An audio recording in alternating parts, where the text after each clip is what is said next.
প্রায় 5 বছর আগে শুরু হয়েছিল মাসুদ রানার শুটিং। টানা শুটিং হওয়ার কথা থাকলেও পরে নানা জটিলতায় দেখা দেয়। হঠাৎ করে এবছর ছবিটি প্রযোজনা প্রতিষ্ঠান জজ মাল্টিমিডিয়া ঘোষণা করে ঈদুল আজহায় আসছে মাসুদ রানা।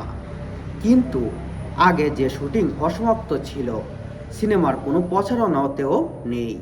এসব বিষয়ে গত বৃহস্পতিবার পরিচালক সৈকত নাসির প্রথম আলোকে বলেন, আমাদের সিনেমার সব শুটিং শেষ, এখন টানা পোস্টার বানানোর কাজ চলছে। আমাদের সিনেমা ঈদেই আসবে। তিনি আরও বলেন, 20 মের মধ্যে সিনেমাটি সেন্সর সার্টিফিকেট সনদের জমার জন্য দেবেন। প্রচার প্রসঙ্গে তিনি বলেন, আমাদের সিনেমা কিভাবে প্রচারণা করবে সেই পরিকল্পনার কাজ জজ মাল্টিমিডিয়ার রয়েছে। প্রধান দুই চরিত্রে অভিনয় করেছেন রাসেল রানা ও পূজা ছেড়ি। এটি 5 থেকে 6 বছর আগের একটি সিনেমা, কিন্তু বিভিন্ন জটিলতার কারণে সিনেমাটি আটকে ছিল।